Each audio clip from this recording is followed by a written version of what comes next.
You're listening to As Read by Me, the podcast where writers read and readers listen. Hi, I'm Sara Colvin. This is an excerpt from my book, Breaking Free, As Read by Me. My problem has always been one of impatience. Immediate self-indulgence remains a continuous barrier to growth. I never wanted to wait for that period of discomfort to pass and allow the brain to normalize itself. I sought the quick fix and instantaneous relief. When cocaine first became available to me, I associated the drug with the Ritalin pills my friend and I had smashed and snorted. The overwhelming depression that consumed me day and night had broken me to the point of becoming agreeable to experimentation with stimulants. The first time cocaine entered my nose, I fell in love. Literally, I knew I had found the answer. Everything I have ever lacked internally was now filled to abundance. The painful sadness was not only gone, but replaced with an intense exuberance. The mundaneness of my everyday existence was now delightful down to the minutest detail. The agonizing boredom which plagued my soul was the most tremendous burden of all. Yet with a single line of white powder, this hindrance was miraculously transformed into active involvement with others. I could accomplish, with enthusiasm, an extensive plethora of tasks. In cocaine, I discovered what I had always been looking for in life: fulfillment, joy, interest.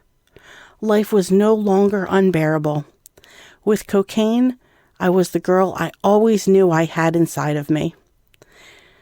Since the drug filled my every need, desire, and dream, I dedicated myself to it. Using cocaine became my sole purpose for living. It became my only reason to live. I directed all my thoughts towards getting enough of the drug so that I could stay highly functional at all times.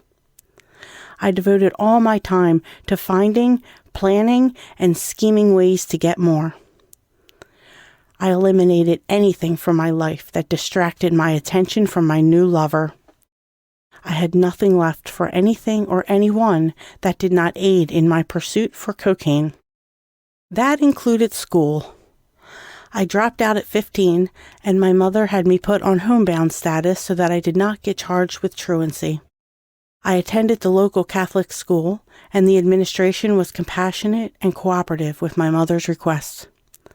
With the assistance of my sister, the teachers would send my assignments home. Family no longer mattered unless I was manipulating them. I was mean and obnoxious when I didn't have coke available. I began picking up on the behaviors of the people I was hanging around, smoking cigarettes, sneaking out of the house, stealing, running the streets, partying with older guys, making trips to the city daily, and sleeping with strangers. To my younger siblings, I had become a thoughtless and inconsiderate sister who was chaotic and scary, bringing stress and torment to their young childhoods. To my mother, I was violent and offensive, causing great fear and worry to build in her heart. None of this mattered to me because cocaine was my solution and I was not giving it up. There was nothing of greater importance to me than staying loaded. I never had any interest in using only on weekends or even part-time. Coke was all I wanted to do every day of the week, all day long. That is some of the reason for the rapid progression of addiction in my life.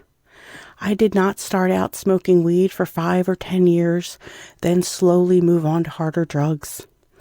I did not get drunk on the weekends at high school parties and develop alcoholism 30 years down the road.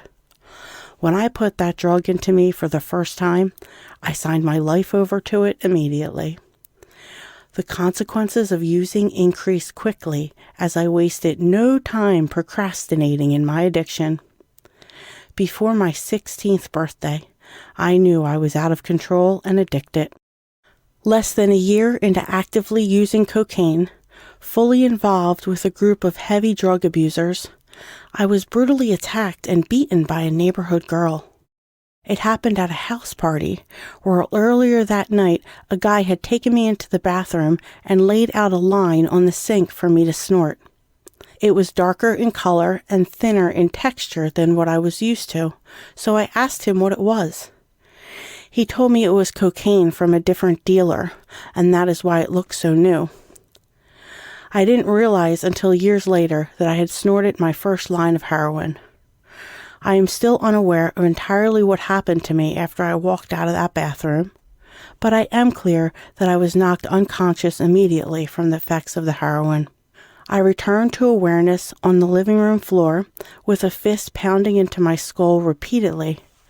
I think back to that night, and I must state that that girl probably saved my life. She may have quite literally beaten me into consciousness and out of an overdose. With my weakened strength, I haphazardly tried to shield my face, but it was useless. I saw people everywhere, yet no one was helping or stopping the attack. I could hear bystanders cheering this girl on as she smashed my eye sockets with her ringed knuckles. When it was over, she left.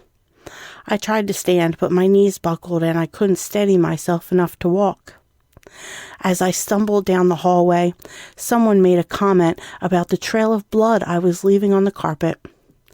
I heard another girl scream out, "Don't touch her, she has AIDS." Although I knew I did not have this disease, the level of humiliation I felt at that moment was incomprehensible. In complete demoralization, on my hands and knees, I crawled out of the door into the blackness of the dead of night. My mother lived 3 blocks from this house party. As I ventured out alone, not knowing if I was going to be followed left me shaking in terror. Covered in blood and barely coherent, I opted to take the back roads instead of the main street. I didn't know where the wounds were, but I could feel my cheekbones throbbing and liquid running off my chin and swishing in my ears. I couldn't see or walk straight. When I turned the corner onto my mother's street, a neighbor saw me and came running out. I was sobbing tears and dripping blood, and I desperately needed a hug. I cried out his name for help. His reaction pierced the core of me. He instinctively stepped away, too horrified to touch me or come close. He ran ahead of me, silent and fast. I knew he was going to get my mom. I knew she would reach out and love me. In the condition only a mother could embrace, my mom took her 16-year-old daughter into her arms and held me. The first, but not the last time, she would be the only person in the world who would hold my hand while I knocked on death's door. Thanks for joining us. If you love the show and want to keep hearing more great stories, there are 3 ways you can help. You can hit the subscribe or follow button on your favorite podcast app. You can leave a review for the show on iTunes. Or you can go to asreadbyme.com and click the donate button. Every little bit helps us continue to amplify the eclectic collection of stories and voices that make our show unique. If you're a writer or know one who should be on our show, send an email to writers@asreadbyme.com. Thanks for lending us your earballs once again, and we'll see you next time on As Read by Me.